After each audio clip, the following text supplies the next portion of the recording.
ปลาทูด้วยพี่น้องปลาทู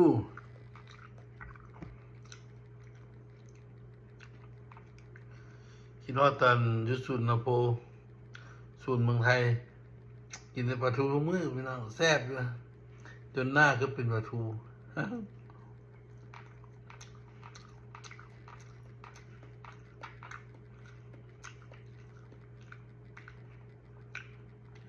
พี่น้องเพชรอยู่ฮันเวียดเขามาเมืองไทยน่ะเพชรเรื่องเลยพี่น้องเพชรจิ้มหายเลยIt's too hard ก็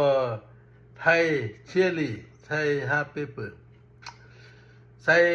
6 หน่วยในเพชรไปเลย